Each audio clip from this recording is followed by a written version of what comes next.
Hey everyone, welcome back to Speak Like You Mean It. I'm Jake, and as always, I'm here with the one and only Nina. Hey, Jake.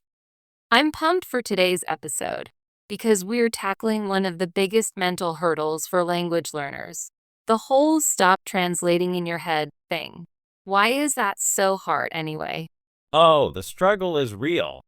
You start off learning English, and it's like you have this little translator in your brain, flipping everything from your native language to English and back. But the truth is, the fastest way to sound natural and gain confidence is to ditch that inner translator and start thinking directly in English. Easier said than done, though. I remember when I was learning Spanish, my brain would stubbornly cling to English no matter what. What makes this thinking in English so powerful? Great question. When you think in English, you're basically rewiring your brain to process information faster. It's like switching from dial-up internet to fiber optic. Instead of going through a middleman, your native language, you connect directly. That means fewer pauses, less anxiety, and way more fluency. So, you're saying my brain is stuck on dial up? Ouch, Jake. Only if you're translating. But think about it. Have you ever watched a movie with subtitles and you realize you missed a huge plot twist because you were too busy reading? Guilty as charged. I once thought Harry Potter was about a boy who lived in a cupboard forever because I misread one line. Exactly. Translating slows you down and sometimes warps the meaning. Thinking in English helps you catch those little nuances, like when break a leg means good luck, not a trip to the emergency room. Okay, but let's get real. How does someone even start thinking in English, especially if they're just beginning? It's all about baby steps. Let's break it down. First, start with objects around you. See a chair? Say chair in your mind. See your phone? Think phone. Simple labels, no translating. So, you're basically narrating your life like you're in a documentary. Now, Nina approaches the fridge in search of snacks. Exactly.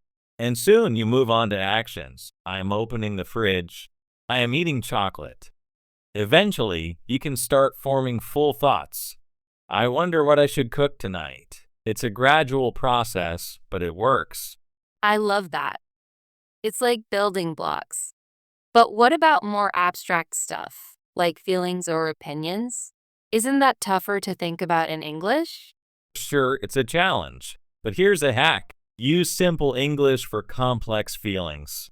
Instead of, I am overwhelmed by existential dread, just think, I feel worried.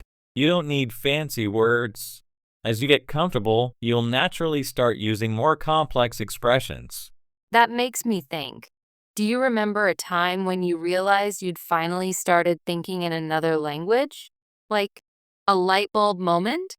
Oh yeah, I was in France, waiting for the metro, and suddenly I realized I was planning my grocery list in French. No translating, just thinking about pain, fromage, tomates. That's when it clicked. That must have felt amazing. But I bet some listeners are thinking, that'll never happen to me. Any encouragement for them? Absolutely. It will happen. You just have to nudge your brain gently. It's like planting a garden. You don't see growth overnight. But every day you water it, things are happening beneath the surface. Love that analogy. So, what are some practical ways to water your English brain garden every day? Great one. Here are a few. 1. Label things in your house in English. 2. Set your phone or computer to English. 3. Talk to yourself out loud or in your head in English. 4. Keep a simple English diary. 5. Use shopping lists, to-do lists, and reminders in English.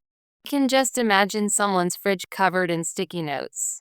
Milk, butter, cheese. Don't eat at midnight, Nina. Hey, whatever works. And if you want to take it further, try thinking through daily decisions in English. Should I wear the blue shirt or the red one? It sounds silly, but it rewires your brain over time. What about when you get stuck and don't know the word? Should you just give up and go back to your language? Never give up. Here's a trick. Describe it with what you know. If you can't remember umbrella, say the thing for rain. Native speakers do this too when they forget words. It keeps your thoughts in English and helps you learn new vocabulary. That's actually super reassuring. So it's okay to be a little clumsy with words? 100%. In fact, being clumsy means you're learning. It's like a toddler learning to walk. They fall, but they don't quit. I have to ask, what's the weirdest or funniest mistake you've made by translating directly? Oh, I've got a good one. Once I tried to say I'm full after dinner in German, but I translated it literally and ended up saying I am pregnant. The look on my host's face was priceless. It is hilarious. Language fails are the best. I once told a French friend that I was hot in the middle of summer, but I used the word for sexy, not warm. She just burst out laughing. See, those moments are gold. They remind you that language is alive and everyone makes mistakes. Speaking of alive, we've got a listener question today. This one's from Luis in Brazil. He writes, I can read and write okay in English, but my brain freezes when I try to speak. How can I start thinking in English when I'm nervous?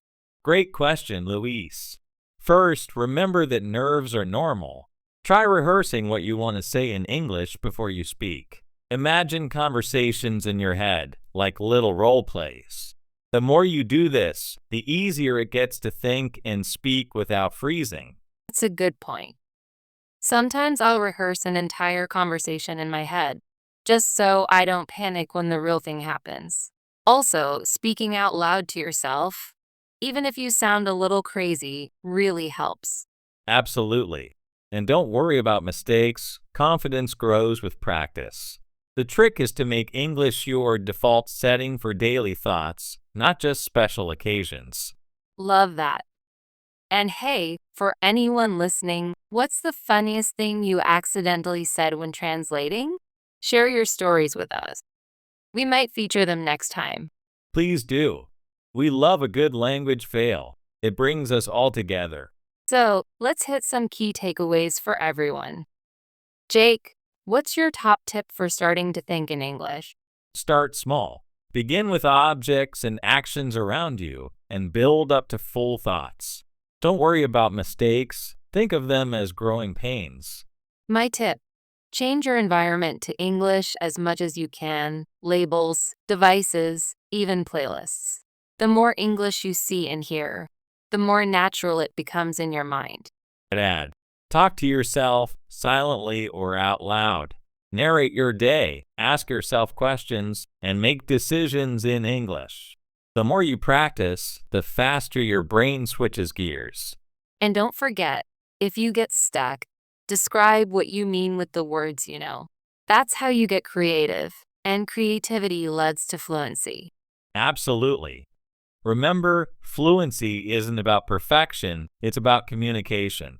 The goal is to understand and be understood, not to sound like a textbook. So true. And hey, if you enjoyed this episode, don't forget to follow us, share with a friend, and hit that subscribe button so you never miss out. And send us your language fails and questions. We love hearing from you. That's it for today. Start thinking in English, keep practicing, and remember, mistakes are just proof that you're learning.